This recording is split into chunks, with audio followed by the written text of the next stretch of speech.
Bapak Ibu. Pagi. Siang, oke siang.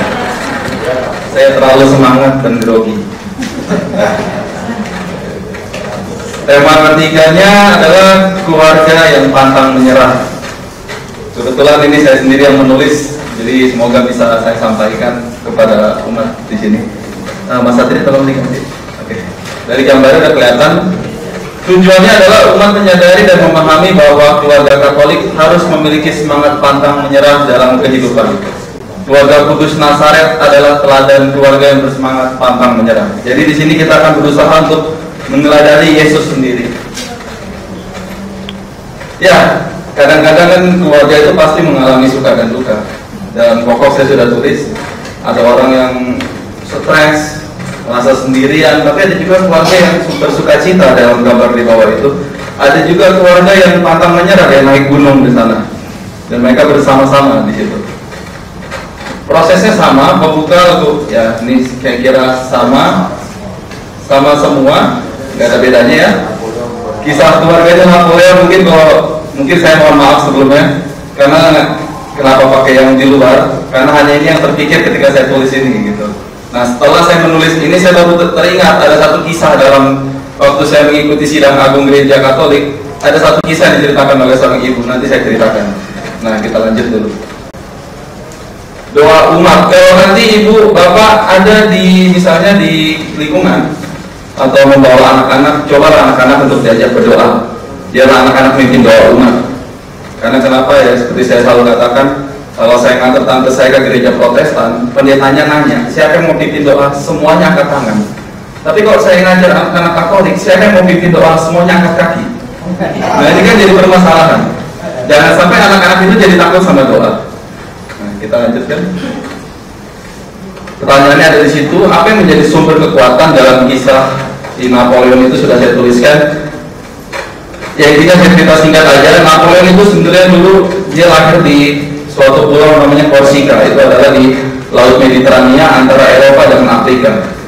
Nah, itu adalah negara jajahan Prancis ketika itu. Dia lahir dalam keluarga bangsawan, tapi karena suatu konflik, harta keluarganya dibakar habis. Ayahnya sudah meninggal dan sebagainya. Akhirnya dia hanya tinggal bersama ibunya dan bersama sekitar 5 orang adiknya. Mereka mengungsi ke Prancis. Di sana mereka kelaparan, hanya punya 3 roti untuk dalam seminggu. Dan itu harus dimakan oleh 8 orang. Adiknya selalu nangis. Karena kenapa? Karena kedinginan dan kelaparan. Karena rasa dingin, rasa lapar, dia selalu menangis. Tapi keluarga ini tidak pernah menyerah. Setiap ditanya, kamu ini keluarga siapa sih kok minta-minta mulu? Iya, saya keluarga dari seorang ibu tukang cuci. Tapi tukang cuci itu sangat mencintai kami anak-anaknya. Pada akhirnya orang ini menjadi kaisar terkenal, menjadi suatu penakluk Eropa yang sangat luar biasa. Dan mereka tetap bersama hingga saat-saat terakhir Napoleon. Ketika dia kalah perang, lalu dibuang oleh bangsa Inggris ke pulau terpencil di selatan Samudra Atlantik, keluarganya tetap mendukung dia. Keluarganya tetap bersama sampai si Napoleon ini sendiri meninggal. Nah, kisah itu saya sambungkan dengan ini nggak ada operatornya, ya. Lanjut. Ini gambarnya Napoleon itu sendiri. Mungkin kalau yang suka sejarah pasti sering lihat mukanya. Nah, ini kita sambungkan dengan kisah ketika Yesus ditolak di Nazaret. Semoga Yesus nggak ditolak di sini ya. Lanjut. Tadi ini pokok-pokok kandungannya. Ya, kita pakai perikop, maaf ibu, bapak ibu saya agak grogi sebenarnya. Ya, agak grogi menghadapi umat-umat kita grogi sendiri. Ya, benar. Ya. Karena di sini juga ada ketua lingkungan saya jadi grogi.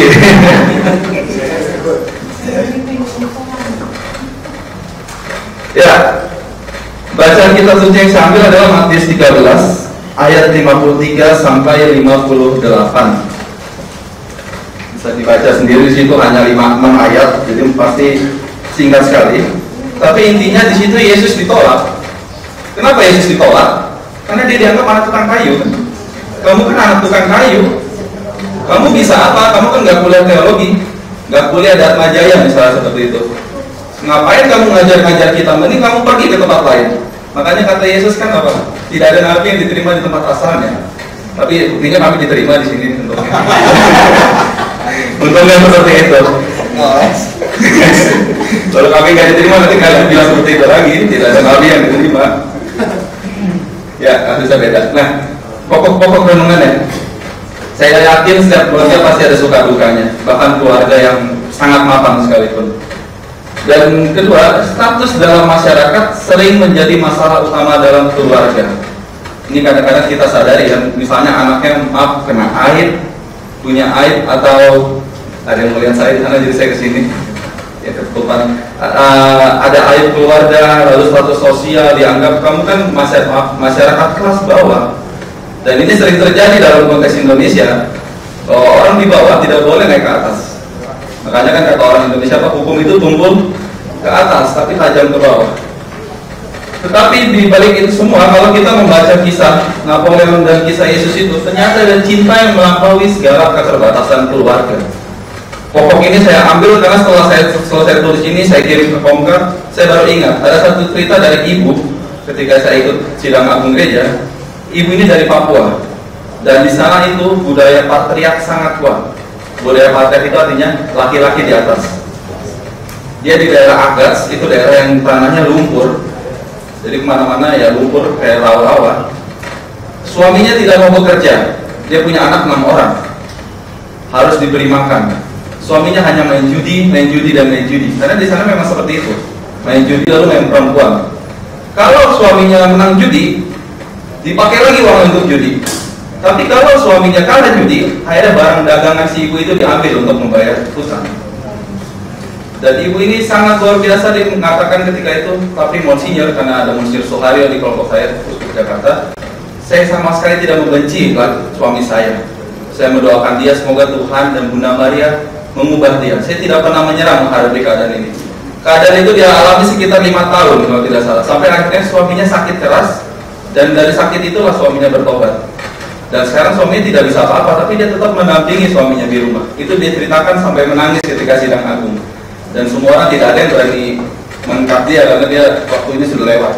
Tapi itulah, ada cinta yang melampaui segala keterbatasan keluarga. Sama seperti Yesus. Mungkin Yesus kalau dibilang, kamu kan ibumu ayahmu tukang kayu, dia bisa saja marah. Enak aja bapak gue di surga, misalnya seperti itu. Buktinya kan dia bilang, ngapain kamu cari saya? Kan itu rumah bapak saya. Bisa aja dia mengaku-ngaku seperti itu. Tapi Yesus sangat mencintai keluarganya. Yesus tetap bangga terhadap keluarganya sekalipun pernah diremehkan. Lanjut maksudnya. Lalu cinta keluarga tanpa syarat tadi sudah saya ceritakan sebenarnya.